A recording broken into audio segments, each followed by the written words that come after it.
ನಮಸ್ತೆ, welcome two news sense. ನಾನು ಜಾನ್ವಿ. ವೀಕ್ಷಕರೇ, ಇವತ್ತೊಂದು ಚಿಕ್ಕ ಕಥೆ ಮೂಲಕ ಒಂದು ಮುಖ್ಯವಾದ ವಿಚಾರವನ್ನು ನಿಮ್ಮ ಮನಸ್ಸಿಗೆ ನಾಟೋ ಹಾಗೆ ತಿಳಿಸ್ಕೊಡ್ತೀನಿ. ಈ ಕಥೆ ಎಲ್ಲಿ ಕನೆಕ್ಟ್ ಆಗುತ್ತೆ, ಯಾವ ನೀತಿನ ಹೇಳುತ್ತೆ, ಇದನ್ನು ಕೇಳಿದ ನಂತರ ನೀವೇನು ಮಾಡಬೇಕು ಅನ್ನೋದು ಕಥೆ ಕೇಳಿದ ಮೇಲೆ ನಿಮಗೆ ಅರ್ಥ ಆಗುತ್ತೆ. ಎಸ್, ಅದು ಒಂದು ಕಾಲೇಜಲ್ಲಿ ಒಬ್ಬ ಎಕನಾಮಿಕ್ಸ್ ಪ್ರೊಫೆಸರ್ ಇರ್ತಾರೆ. ಆ ಪ್ರೊಫೆಸರ್ ಸ್ಪೆಷಾಲಿಟಿ ಏನಂದರೆ, ಅವನ ಸಬ್ಜೆಕ್ಟಲ್ಲಿ ಅಲ್ಲಿ ತನಕ ಒಬ್ಬ ಸ್ಟೂಡೆಂಟು ಫೇಲ್ ಆಗಿರಲಿಲ್ಲ. ಒಬ್ಬ ಕಮ್ಮಿ ಒಬ್ಬ ಜಾಸ್ತಿ ಮಾರ್ಕ್ಸ್ ತಗೋತಾ ಇದ್ರು, ಆದರೆ ಅಲ್ಲಿ ತನಕ ಯಾರು ಫೇಲ್ ಆಗಿರಲಿಲ್ಲ. ಆದರೆ ಒಂದು ಸಲ ಎಕನಾಮಿಕ್ಸ್ ಸಬ್ಜೆಕ್ಟಲ್ಲಿ ಇಡೀ ಕ್ಲಾಸೇ ಫೇಲ್ ಆಗಿಬಿಡುತ್ತೆ. ಯಾಕೆ ಗೊತ್ತಾ? ಈ ಪ್ರೊಫೆಸರ್ ತನ್ನ ಕ್ಲಾಸಲ್ಲಿ ಸೋಷಿಯಲಿಸಮ್ ಅಂದರೆ ಸಮಾಜವಾದಕ್ಕೆ ಒತ್ತು ಕೊಡ್ತಾನೆ. ಅರ್ಥ ಆಗಲಿಲ್ವಾ? ಸೋಷಿಯಲಿಸಮ್ ಅಂದರೆ ಇಲ್ಲಿ ಯಾರು ಶ್ರೀಮಂತ ಬಡವ ಹೆಚ್ಚು ಕಮ್ಮಿ ಇದೆಲ್ಲ ಇರೋದೇ ಇಲ್ಲ, ಎಲ್ಲರೂ ಈಕ್ವಲ್ ಅನ್ನೋ ಥರ ಇರುತ್ತೆ. ಈ ತತ್ವ ಕೇಳಿ ಎಲ್ಲ ಸ್ಟೂಡೆಂಟ್ಸ್ಗಳಿಗೂ ಖುಷಿಯಾಗುತ್ತೆ. ಪ್ರೊಫೆಸರ್ ಹೇಳ್ತಾರೆ, ನಾವು ನಮ್ಮ ಕ್ಲಾಸಲ್ಲಿ ಸೋಷಿಯಲಿಸಮ್ ಫಾಲೋ ಮಾಡೋಣ ಅಂತ. ಹೇಗೆ ಅಂತ ಕೇಳ್ತಾರೆ ಸ್ಟೂಡೆಂಟ್ಸ್. ಪ್ರೊಫೆಸರ್ ಹೇಳ್ತಾರೆ, ಇನ್ಮೇಲೆ ನೀವು ತೆಗೆಯೋ ಅಂಕಗಳ ಸರಾಸರಿ ತಗೊಳ್ತೀನಿ, ಎಲ್ರಿಗೂ ಸಮಾನವಾದ ಗ್ರೇಡ್ ಕೊಡ್ತೀನಿ, ಒಬ್ರಿಗೆ ಹೆಚ್ಚು ಒಬ್ರಿಗೆ ಕಮ್ಮಿ ಅನ್ನೋ ಭೇದ ಭಾವ ಇರಲ್ಲ ಅಂತ.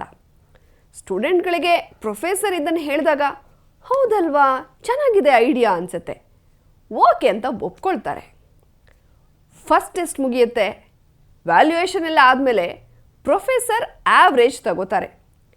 ಎಲ್ರಿಗೂ ಬಿ ಗ್ರೇಡ್ ಬರುತ್ತೆ. ಚೆನ್ನಾಗಿ ಓದಿ ಚೆನ್ನಾಗಿ ಎಕ್ಸಾಮ್ ಬರೆದಿದ್ದ ಸ್ಟೂಡೆಂಟ್ಗೂ ಬಿ ಗ್ರೇಡ್, ಏನೂ ಓದೆ ಕೆಟ್ಟದಾಗಿ ಬರೆದಿದ್ದ ಸ್ಟೂಡೆಂಟಿಗೂ ಬಿ ಗ್ರೇಡ್. ಅಂದರೆ ಎ ಗ್ರೇಡ್ ತೆಗೆಯೋ ಹುಡುಗಂಗೂ ಬಿ ಗ್ರೇಡ್, ಡಿ ಗ್ರೇಡ್ ತಗೊಳ್ಳೋ ಹುಡುಗಂಗೂ ಬಿ ಗ್ರೇಡ್.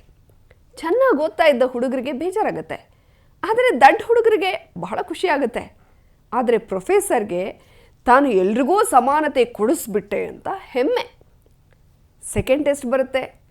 ಕಮ್ಮಿ ಓದ್ಕೊಂಡು ಬರ್ತಾ ಇದ್ದ ದಡ್ಡ ಸ್ಟೂಡೆಂಟ್ಗಳಿಗೆ ಪ್ರೊಫೆಸರ್ ಮಾಡಿರೋ ಹೊಸ ನೀತಿ ಮೇಲೆ ವಿಶ್ವಾಸ. ತಾವು ಓದದೇ ಹೋದರೂ ನಡೆಯುತ್ತೆ, ಚೆನ್ನಾಗಿ ಓದಿರೋರಿಂದ ತಮಗೆ ಒಳ್ಳೆ ಗ್ರೇಡ್ ಬರುತ್ತೆ ಅಂತ ಅವ್ರು ಓದೋದೇ ನಿಲ್ಲಿಸ್ಬಿಡ್ತಾರೆ.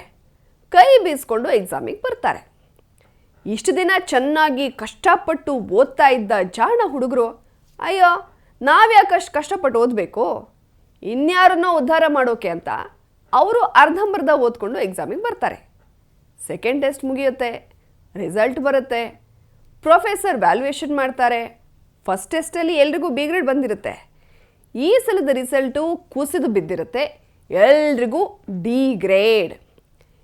ಎ ಗ್ರೇಡ್ ಹುಡುಗರಿಗೆ ಡಿ ಗ್ರೇಡ್ ಇಳಿಯೋ ಹಾಗಾಯಿತು ಅಂತ ಬೇಜಾರು. ಆದರೆ ಡಿ ಗ್ರೇಡ್ ಬಂದಿರೋ ಸ್ಟೂಡೆಂಟ್ಸ್ ಆರಾಮಾಗಿದ್ದಾರೆ, ತಾವು ಕಳ್ಕೊಳ್ಳೋಕ್ಕೇನಿದೆ ಅಂತ. ಯಥಾ ಪ್ರಕಾರ ಪ್ರೊಫೆಸರ್ಗೆ ಎಲ್ಲರನ್ನೂ ಸಮಾನವಾಗಿಟ್ಟಿದ್ದೀನಿ ಅನ್ನೋ ಹೆಮ್ಮೆ. ಮೂರನೇ ಟೆಸ್ಟ್ ಬರುತ್ತೆ, ಮತ್ತೆ ರಿಸಲ್ಟ್ ಕುಸಿಯುತ್ತೆ. ಇನ್ಯಾರಿಗೋಸ್ಕರನೋ ನಾನೇ ಕಷ್ಟಪಟ್ಟು ಓದಬೇಕು ಅಂತ ಜಾಣರು ಲೇಜಿ ಆಗ್ತಾರೆ. ದಡ್ರು ಜಾಣರ ಮೇಲೆ ಡಿಪೆಂಡ್ ಆಗಿ ಆರಾಮಾಗಿರ್ತಾರೆ. ಪ್ರೊಫೆಸರ್ ಹೇಗೂ ಸಮಾನತೆ ರೂಲ್ ಮಾಡಿದಾರಲ್ಲ ಅನ್ನೋ ನಂಬಿಕೆ. ಈ ಸಲ ಇನ್ನೂ ವರ್ಸ್ಟ್ ರಿಸಲ್ಟ್ ಬರುತ್ತೆ. ಸಮಾನವಾಗಿ ಹಂಚೋ ಪ್ಲ್ಯಾನ್ ಕ್ಲಾಸಿನ ರಿಸಲ್ಟನ್ನು ಇಲ್ಲಿಗೆ ತಂದು ನಿಲ್ಲಿಸುತ್ತೆ. ಈಗ ಫೈನಲ್ ಟೆಸ್ಟ್. ಪ್ರೊಫೆಸರ್ನ ಸಮಾನತೆ ಪಾಲಿಸಿ ಅಡಿ ಬರೆಯೋ ಈ ಎಕ್ಸಾಮಲ್ಲಿ ಎಲ್ಲರೂ ಫೇಲ್ ಆಗಿರ್ತಾರೆ. ಕಾಲೇಜಲ್ಲಿ ಎಕನಾಮಿಕ್ಸ್ ಕ್ಲಾಸಿನ ಅಷ್ಟೂ ಸ್ಟೂಡೆಂಟ್ಗಳು ಫೇಲ್. ಕಾಲೇಜಿನ ರಿಸಲ್ಟ್ 0%.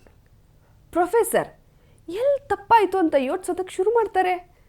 ಸೋಷಿಯಲಿಸಮ್, ಸಮಾಜವಾದ, ಸಮಾನತೆ ಎಲ್ಲಿ ಫೇಲ್ ಆಯಿತು ಅಂತ ಅನಾಲಿಸಿಸ್ ಶುರು ಮಾಡ್ತಾರೆ.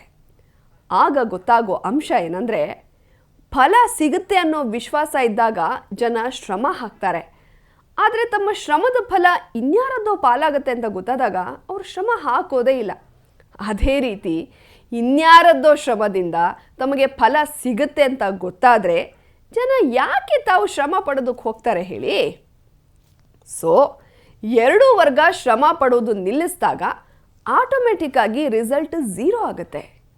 ವೀಕ್ಷಕರೇ, ಈಗ ಕಾಂಗ್ರೆಸ್ ತನ್ನ ಮ್ಯಾನಿಫೆಸ್ಟೋದಲ್ಲಿ ಸಂಪತ್ತಿನ ಮರು ಹಂಚಿಕೆ, ಸಮಾನ ಹಂಚಿಕೆ, ಸೋಷಿಯಲಿಸಮ್ ಅಂತ ಮಾತಾಡ್ತಾ ಇದೆ ಅಲ್ವಾ? ಅದು ಎಂಥ ಫೇಲ್ಯೂರ್ ಥಿಯರಿ ಅನ್ನೋದನ್ನು ತಿಳಿಸೋದಕ್ಕೆ ನಿಮಗೆ ಈ ಸ್ಟೋರಿ ಹೇಳಬೇಕಾಯಿತು. ಈ ಸೋಷಿಯಲಿಸಮ್ ಅನ್ನೋದು ಬೇರೆ ಏನೂ ಅಲ್ಲ, ಇದು ಕಮ್ಯುನಿಸಮ್ನ ಇನ್ನೊಂದು ಅವತಾರ ಅಷ್ಟೇ. ಇದೊಂದು ಫೇಲ್ಯೂರ್ ಸಿದ್ಧಾಂತ. ಯಾಕೆ ಗೊತ್ತಾ? ಇಲ್ಲಿ ಒಂದು ವರ್ಗ ಕೆಲಸ ಮಾಡೋ ಉತ್ಸಾಹವನ್ನೇ ಕಳ್ಕೊಂಡ್ಬಿಡುತ್ತೆ. ಯಾರನ್ನ ಉದ್ಧಾರ ಮಾಡೋದಕ್ಕೆ ನಾನು ಯಾಕೆ ದುಡೀಲಿ ಅಂತ. ಇನ್ನೊಂದು ವರ್ಗ ಬೇರೆಯವರ ಯಶಸ್ಸು ಮತ್ತು ಶ್ರಮವನ್ನು ನಂಬಿಕೊಂಡು ತಾನು ಸೋಮಾರಿಯಾಗಿ ಕುತ್ಕೊಳ್ಳುತ್ತೆ. ಅಲ್ಲಿಗೆ ದೇಶದ ಕಥೆ ಹರೋಹರ. ವೀಕ್ಷಕರೇ, ಈ ಕಮ್ಯುನಿಸಮ್ ಅಥವಾ ಸೋಷಿಯಲಿಸ್ಟ್ ಸಿದ್ಧಾಂತ ಯಾಕೆ ನಂಬಬಾರ್ದು? ಸಿಂಪಲ್ ಆಗಿ ಹೇಳ್ತೀನಿ ಕೇಳಿ. ಒಬ್ಬ ಬಡವನನ್ನು ರಿಚ್ ಮಾಡೋದಕ್ಕೆ ಶ್ರೀಮಂತನ ಶ್ರೀಮಂತಿಕೆಯನ್ನು ಕಡಿಮೆ ಮಾಡೋದು ಸರಿಯಾದ ಮಾರ್ಗ ಅಲ್ಲ. ಅದು ವರ್ಕ್ ಆಗೋದಿಲ್ಲ. ಈ ಮಾರ್ಗದಿಂದ ಬಡವ ಇದ್ದವನು ಶ್ರೀಮಂತ ಆಗೋ ಬದಲು ಶ್ರೀಮಂತ ಇದ್ದವನು ಬಡವ ಆಗ್ತಾನೆ ಅಷ್ಟೇ. ಈ ಸಿದ್ಧಾಂತದಲ್ಲಿ ಯಾವಾಗ ಒಬ್ಬ ವ್ಯಕ್ತಿ ಕೆಲಸವೇ ಮಾಡದೆ ಫಲ ಪಡೆಯೋದಕ್ಕೆ ಶುರು ಮಾಡ್ತಾನೋ ಆಗ ಕೆಲಸ ಮಾಡೋ ವ್ಯಕ್ತಿಗೆ ಖಂಡಿತ ಬೇಸರ ಆಗುತ್ತೆ. ಅವನು ಕೆಲಸ ಮಾಡೋದನ್ನೇ ನಿಲ್ಲಿಸ್ಬಿಡ್ತಾನೆ. ಯಾತಕ್ಕೋಸ್ಕರ ದುಡಿಬೇಕು ಅನ್ನೋ ಮನಸ್ಥಿತಿಯನ್ನು ತಲುಪ್ತಾನೆ. ಇನ್ನೊಂದು ಸತ್ಯ ನಾವು ಅರ್ಥ ಮಾಡ್ಕೋಬೇಕು. ಸಂಪತ್ತು ಅನ್ನೋದು ಹಂಚೋದ್ರಿಂದ ವೃದ್ಧಿ ಆಗೋದಿಲ್ಲ, ದುಡಿಯೋದ್ರಿಂದ ವೃದ್ಧಿ ಆಗುತ್ತೆ. ದೇಶದ ಅರ್ಧ ಜನ ನಾವು ಯಾಕೆ ದುಡಿಯೋದು, ಹೇಗೋ ಅವರು ದುಡಿದು ನಮ್ಮನ್ನು ನೋಡ್ಕೋತಾರೆ ಬಿಡು ಅನ್ನೋ ಮನಸ್ಥಿತಿಲಿ ಇರ್ತಾರೆ. ದೇಶದ ಇನ್ನರ್ಧ ಜನ ಅರೆ ನಾವ್ಯಾಕೆ ದುಡಿಬೇಕು ಅವ್ರನ್ನ ಸಾಕೋದಕ್ಕೆ ಅನ್ನೋ ಮನಸ್ಥಿತಿನಲ್ಲಿ ಇರ್ತಾರೆ. ಸೊ ಒಟ್ಟಾರೆ ಯಾರೂ ದುಡಿಯೋದಿಲ್ಲ, ದೇಶದ ಎಕಾನಮಿ ಪ್ರಪಾತ ತಲುಪುತ್ತೆ. ಇದನ್ನೇ ಈಗ ಕಾಂಗ್ರೆಸ್ ಮಾಡೋದಕ್ಕೆ ಹೊರಟಿರೋದು. ಸಂಪತ್ತಿನ ಹಂಚಿಕೆಗೆ, ಆರ್ಥಿಕ ಸಮಾನತೆಗೆ ಇವರು ಹುಡುಕಿರೋ ಮಾರ್ಗದಿಂದ ಆಗೋದು ದೇಶದ ದಿವಾಳಿ, ಭಾರತದ ಸರ್ವನಾಶ. ಅಫ್ಕೋರ್ಸ್ ಅರ್ಬನ್ ನಕ್ಸಲ್ಗಳಿಗೆ ಬೇಕಿರೋದೇ ಇದು. ಕಾಂಗ್ರೆಸ್ನ ಪ್ರಣಾಳಿಕೆ ಸಿದ್ಧಪಡಿಸಿರೋದೇ ಈ ಅರ್ಬನ್ ನಕ್ಸಲ್ಗಳು ಮತ್ತು ಆಂಟಿ ನ್ಯಾಷನಲ್ಸ್. ಅವರಿಗಲ್ಲದೆ ಇನ್ಯಾರಿಗೆ ಈ ರೀಡಿಸ್ಟ್ರಿಬ್ಯೂಷನ್ ಆಫ್ ವೆಲ್ತ್ ಅನ್ನೋ ಐಡಿಯಾ ಬರೋದಕ್ಕೆ ಸಾಧ್ಯ? 2019ರಲ್ಲಿ ಕಾಂಗ್ರೆಸ್ನ ಪ್ರಣಾಳಿಕೆನ ರಘುರಾಮ್ ರಾಜನ್, ಅಭಿಜಿತ್ ಬ್ಯಾನರ್ಜಿ ಥರದ ಎಡಬಿಣಂಗಿಗಳು ಸಿದ್ಧಪಡಿಸಿದ್ರು. ಈ ಬಾರಿ ಆ ಜವಾಬ್ದಾರಿನ ಅರ್ಬನ್ ನಕ್ಸಲ್ಗಳು ವಹಿಸ್ಕೊಂಡಿದ್ದಾರೆ. ದೇಶದಲ್ಲಿ ಅರಾಜಕತೆ ಮೂಡಿಸೋದು, ಆರ್ಥಿಕವಾಗಿ ದಿವಾಳಿ ಎಬ್ಸೋದು, ದೇಶವನ್ನು ತುಂಡು ಮಾಡೋದು ಇವೇ ಅರ್ಬನ್ ನಕ್ಸಲರ ಉದ್ದೇಶ. ಅದಕ್ಕೆ ತಕ್ಕ ಹಾಗೆ ಮ್ಯಾನಿಫೆಸ್ಟೋ ಸಿದ್ಧಪಡಿಸಿ ಕೊಟ್ಟಿದ್ದಾರೆ.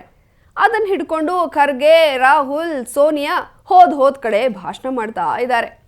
ಮೋದಿಜಿ ಭಾಷಣದಲ್ಲಿ ಅರ್ಬನ್ ನಕ್ಸಲರನ್ನು ಉಲ್ಲೇಖಿಸಿದ್ದು ಇದೇ ಕಾರಣಕ್ಕೆ.